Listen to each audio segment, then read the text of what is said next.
Christmas Eve. And we're still on this island. Yes, I thought Sherwood would be home by now. I'm sorry. Oh, Gilligan, it's not your fault. Merry Christmas! Oh, Merry Christmas to you all! Well, thank you, Santa, but would you care to tell us what we have to be merry about? Why, certainly, good sir. After all, you might have been lost at sea and never reached this island. He's right. That's right. Or you might have hit an island that had no food or water. That's right, too. Or you might have all been enemies by now, instead of the family group that you are, who all learned to get along with each other. By George, the bearded gentleman is right. That's right, good sir, so remember, and be of good spirit. Merry Christmas to all! Ha, ha, ha, ha, ha. Merry Christmas! What's everybody looking at?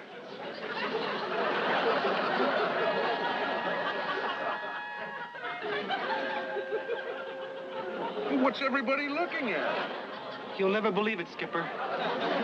Merry Christmas. Merry Christmas, Gilligan. Thank you. Merry Christmas. Merry Christmas, Skipper. Merry Christmas. Merry Christmas. Merry Christmas. Merry Christmas. Merry Christmas. Merry Christmas. Merry Christmas. The real story behind Gilligan's Island. For starts, the castaways always have new clothing. Even in the first episode, the castaways wake up on the boat after being in a terrible storm, and nobody's clothing got a lick of dirt on them. Everyone's outfits were brand new, unharmed. If anyone just went through a shipwreck where they landed on a deserted island, they would be a bit frantic, but the castaways were not troubled at all. Even on the first day of the crash, everyone just went around as if nothing happened. And did you see how damaged the SS Minnow was?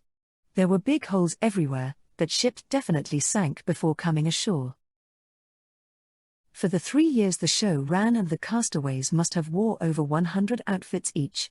They were only going for a 3-hour tour, so nobody brought that many outfits. In one episode, Mrs. Howell actually attempted to bring 8 fur coats with her.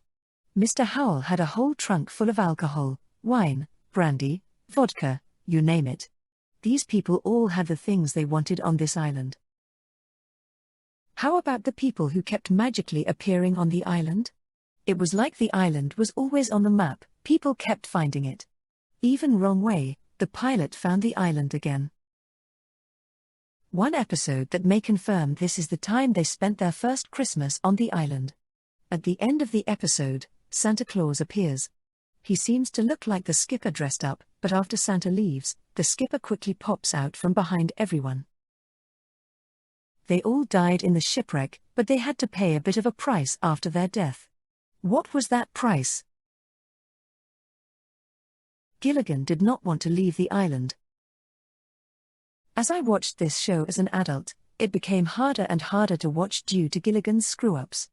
I then realized that Gilligan did not want to leave the island. Over and over Gilligan was finding ways to keep everyone on the island. In the first episode, when the professor fixed the transmitter, Gilligan magically hooked the transmitter with his fishing pole. The jetpack episode, he magically made the test dummy go into the lagoon. Same episode, he put on the jetpack even after they told him not to, and has set the pack off but forgot to strap it on, losing the jetpack. The one time when he flew up with the pack, he hid in the clouds so the Air Force would not see him. The one episode about the Russian astronauts sums it all up. During the episode, one of the astronauts says that Guy Gilligan is too stupid to be stupid. In the same episode, Gilligan had to play spy and take some bottles of vodka so they can trick the astronauts into not killing them. Gilligan pulled off the plan perfectly. Not one flaw when everyone's life was on the line. But when it comes to being rescued, he continuously screws up. When they found a robot and sent it back to civilization, Gilligan put his lucky rabbit's foot inside it to mess up the gears. A homing pigeon finally arrived to the States, but Gilligan magically forgot to put the rescue note on him. He destroyed all the flares from the flare gun by blowing up the hut. Even in one episode, Gilligan said to the skipper, "Why would I want to return to all that hustle and bustle of the city? I kind of like it here." Why would Gilligan even want to leave the island? He gets to totally be a kid, without the bullying from civilization. On the island, Gilligan can be a kid for the rest of his life, but do I have to mention how Ginger is always kissing him? Or how about the attention he gets from Marianne? Of course, this guy doesn't want to leave the island. Was Gilligan the devil? Suppose the castaways were meant to be shipwrecked on the island, like some kind of hell or punishment. The only one who makes out well on the show is Gilligan, while being the one who is keeping the castaways stranded. In the first episode, Gilligan torments the skipper by pretending to be a headhunter. How could Gilligan be so lucky and making mistakes that kept the castaways on the island? Gilligan over and over faked being excited to be rescued, like he knew what was going on.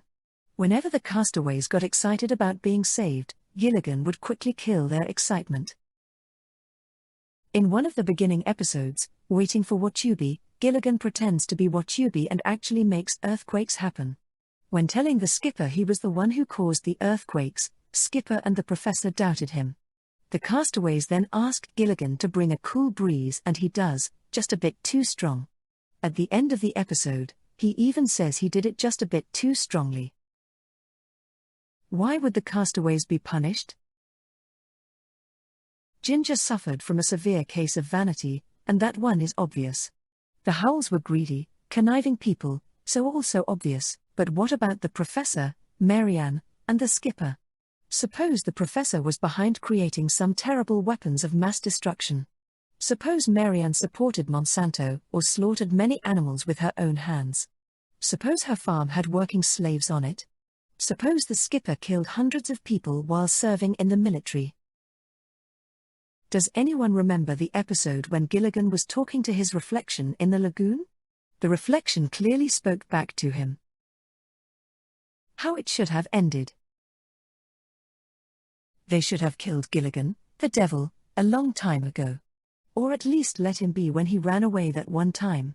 Gilligan saved their lives a few times, but their lives would not have been in jeopardy if Gilligan didn't screw up in the first place. Gilligan always found a way back into the castaways' hearts. There was one eerie episode when they were going to be rescued by a naval fleet. Gilligan screwed up and even thought he saw 7 other castaways on the island, while up in a palm tree. Gilligan came down the tree yelling at the skipper that there were 7 other people on the island. When Gilligan and the skipper ran up to the 7 people, they found out it was just the castaways. At the end of the episode, the castaways were listening to the radio to hear that the naval fleet picked up 7 other castaways. Those castaways were them, but from a parallel universe. The characters, for who they really are. Skipper, the sailor slob who was used to eating a lot and definitely had fun at strip bars. Skipper was the only man on the island who spoke about missing women, and even had a crush on Ginger. Professor, so much of a nerd that didn't see he could probably have a chance with Marianne. I would assume he and Marianne would get married once they are rescued. The Howells, now this man is hardcore. The Howells were modern-day slave owners. They had a habit of calling Gilligan boy and always used him as a servant. Mr. Howell perspired for the first time in his life on the island and even saved the sweat on a rag as a souvenir. This couple was the ultimate in slave masters. Ginger was a straight-up hoe. The only reason she did not perform her regular sexual favors is that the show was from the 60s. There was one particular episode when she just tore into the professor, kissing his neck and lips, just tore him up. Ginger was the 60s Madonna. She didn't give a damn about flirting with Mr. Howell right in front of Mrs. Howell, she was used to getting her way. So what do you think? Was the castaways dead the whole time? Were they doomed to an eternal hell, with Gilligan being the devil? Let us know in the comments.